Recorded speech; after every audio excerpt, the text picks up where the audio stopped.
Сәлеметсіздер ме оқушылар, біздер бүгін қазақ тілі сабағынан сөйлеу мәдениетіне үйренемін деген тақырыппен танысамыз.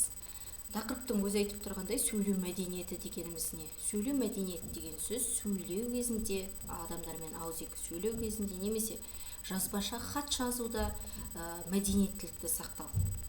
Мәдениеттілікте отқанымыз сыпайы сөйлесу, жылы сөйлеу деген сияқты.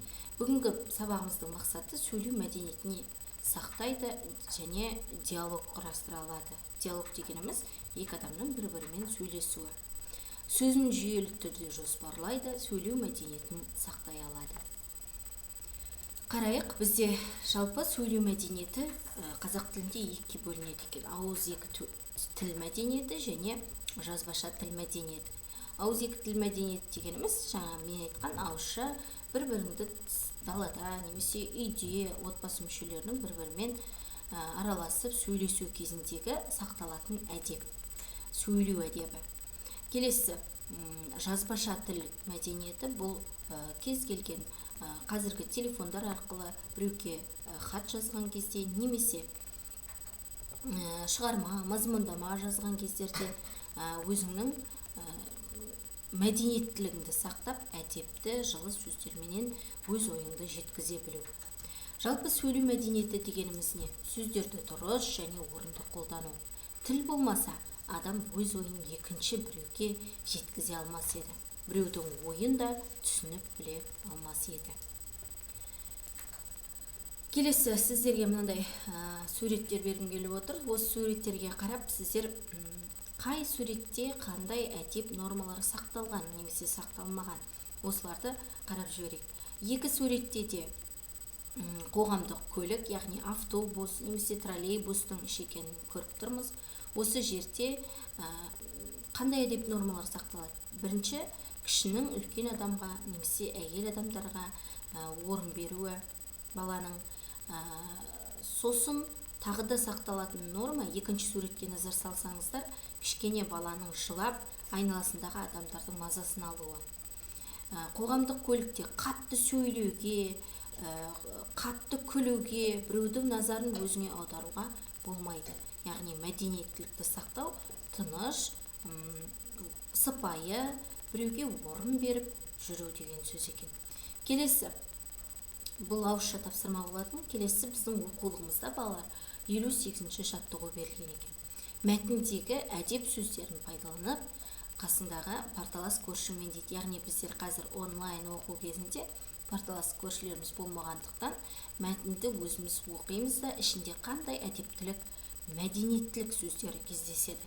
Соған мән беріп қарайық. Қазір мен мәтінді оқып берейін. Өзге адамдардың сөзіне рұқсатсыз араласпаған жақсы. Ал ол соншалықты қажет болса, кешіріңіз немесе ғафу етіңіз, сөзіңізді бөлейін деп тұрмын. Сөзіңізді бөлуге бола ма деген сөздермен сөйлесіп отырғандардан рұқсат сұраған жөн. Бұл әдептіліктің белгісі екен. Жарайсыздар, сіздерде солай кейде үлкен кісілер сөйлесіп жатырған кезде біздердің маңызды бір нәрсе айтқымыз келетін болса, біздер солай рұқсат сұрап алуымыз керек. Кешіріңіздер, мен бірдеңе айтып жіберсем болады ма деген сияқты. Ал негізінде ондай қатты маңызды емес болатын болса, онда үлкендердің сөзіне кішкене баланың араласпағаны жөн. Сол да осындай мәдениеттілікке жатады. Келесі, сіздерге 59-ші жаттығу берілген. Бұл жерде мәдениеттілік сөздері берілген, әдептілік нормалар сақталған. Соларды біздер бір-бірімен сәйкестендіруіміз керек. Алғыс айту. Алғыс айтқан кезде, біреуге рахметімізді айтқан кезде қандай сөздерді қолданамыз? Алла разы болсын, рахмет, көп жаса, өркенің өссін деген сөздер қолданылады екен. Келесі, құттықтау сөздерінде біздер не істейміз?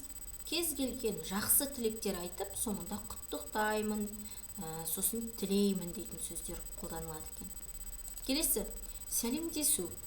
Кез келген кішкене бала немесе үлкен адамдарда өзінен үлкен адамды көрген кезде олармен әрине амандасу керек. Ол әдептіліктің ең басты нормасы.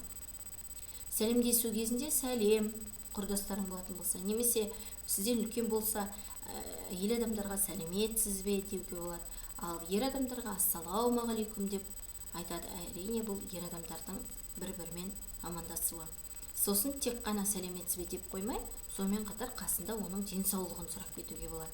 Аман саумысыз, қалайсыз, жағдайыңыз қалай деген сияқты. Келесі, қошемет, біреудің сөзіне таңдану кезінде қолданылатын әдептілік сөздері, мысалы жаса, жарыстарға қатысқан кезде қолдау сөзі, айтқаның келсін, керемет, жарайсың қызым, жарайсың ұлым деген сияқты қошемет сөздері бар екен. Келесі, келісу сөзі. Бір нәрсеге біреудің пікіріменен соны қолдайтын болсаң, онда сен әрине келісуің керек.